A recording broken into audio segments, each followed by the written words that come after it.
Today's video, we're going to be having a look at the new Diamond Select Justice League Gallery Batman statue.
Fueled by his restored faith in humanity and inspired by Superman's selfless act, Bruce Wayne enlists the help of newfound ally Diana Prince to face an even greater enemy. Together, Batman and Wonder Woman work quickly to find and recruit a team of metahumans to stand against this newly awakened threat. But despite the formation of this unprecedented league of heroes, Batman, Wonder Woman, Aquaman, Cyborg, and the Flash, it may already be too late to save the planet from an assault of catastrophic proportions.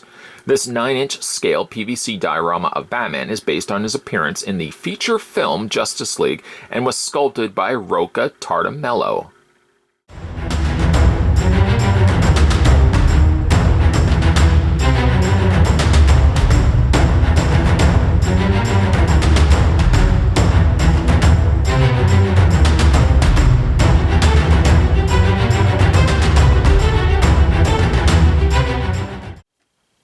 So let's see how big the statue is. Just solely the base from one end to the other, you're looking at 8 inches or about 8.5 inches. There's a little bit of broken brick there. So let's say about 8.5 inches. Now taking that to the very top of Batman's head, it's roughly about a 10 and 10.25 inches would be a safe bet. The new Justice League statues have now hit comic book store shelves. A big thank you to the folks over at Diamond Select for providing this sample copy that we could have a look at on this channel. Here is depicted the Cape Crusader at the scene in which the League are at Braxton Island. This is where they start battling the Parademons. Batman here looks absolutely stunning here. I love the pose that they've put him in. Before we look at the Batman itself, we'll look at the bottom of the statue, which you can see the kind of little riveted boards, metal steel boards making up the flooring here. And we've got little flames that are sticking out on either end, one on that end, and then there's a whole bunch of fire that's just little blanketing the groundwork here. What I like as a touch to their paint is that they've airbrushed areas that are on the grating in a brighter orange as it gets a little closer to the flames. They've reflected that also off of the back area of the wall, which is really a stunning effect. It does give it that sense that the boards here, the actual flooring, is a very hot surface. I really do like that a lot. And while the underside of the base is rather hollow, there's really everything else is fully finished to it. I really thought that the statue would have almost a hollow back to it, because really you would likely be displaying the statue from the front here. Probably very unlikely that you would be displaying it from the back. A touch I quite like too is the side handle or the remaining railing here that Batman is holding on to. I would assume, looking at it, that the base coat, the original coloring of this, would be a silver, but then they've gone in and they've added some additional orange kind of little airbrushing here added to the top and to the sides and to the bottom. Again, making it look as if the fire is reflecting off of it. It really does look neat. A pretty clever use of the cape here to cheat by having Batman off of the flooring here. Well, it does look like he's using the support of the railing here as the means to keep him up. It's actually the cape that's doing all the work.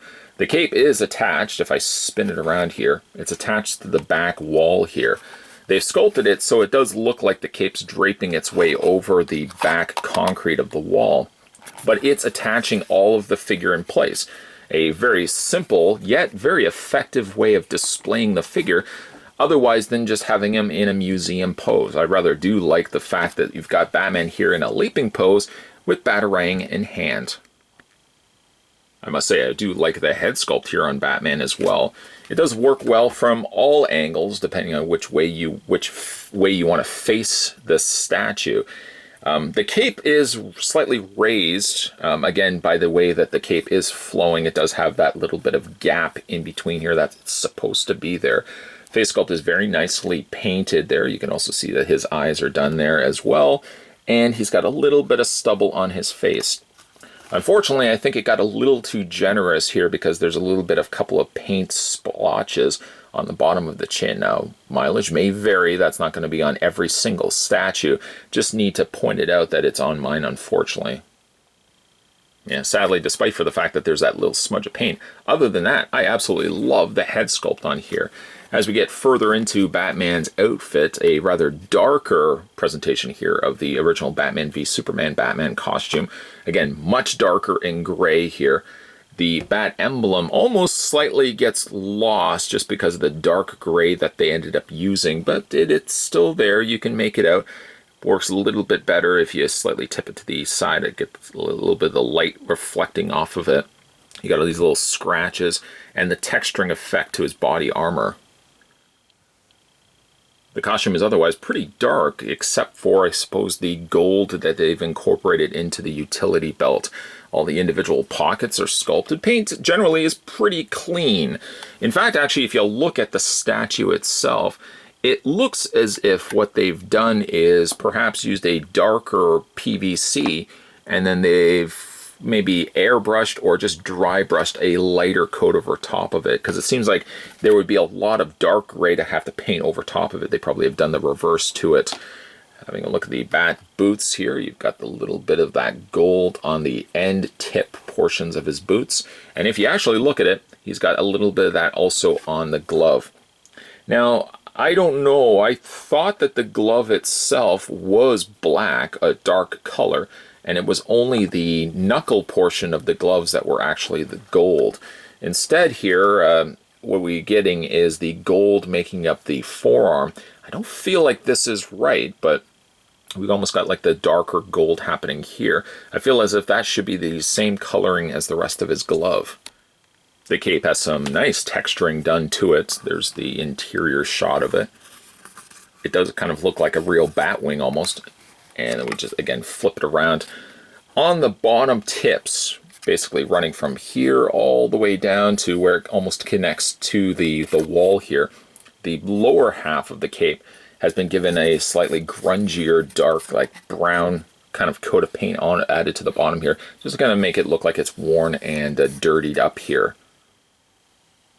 And just a quick look at the Batarang here. The Batarang is of anything on this piece probably the most fragile. It is painted here in silver. It does feel like it is a little on the thin side.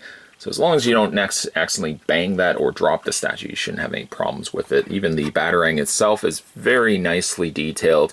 Simplistic, yes, but again, you got that little bit of etchings on the top and the sides of the wings here of the Batarang. Very nicely done. I've always said this when it comes to the Diamond Select releases, that their statues they get creative with, not simply just relying solely on having the figure stand. That sounds great on paper, but if you own enough statues, it does get a little on the boring side having every single statue just standing. Diamond Select factors that in, so when you get figure or statue releases like Batman here, you have him leaping, and I think the end result looks quite good on him. Paint is pretty clean. The statue sculpt as a whole is really nicely done. The only problem I have with this particular statue is, unfortunately, I've got just a little bit of smudging on the chin area of his face, but I know that's not going to be on every single statue, so yours may not necessarily have that. I was just lucky enough to have it on mine. I do think, though, that the gauntlet area on the glove of Batman, I don't think is supposed to be black, or I think it is supposed to be black. I don't think it's supposed to be gold, so I may have to go back and just double check that again. I'm thinking that that might have been just a paint issue, a little paint error when it came to painting the statue.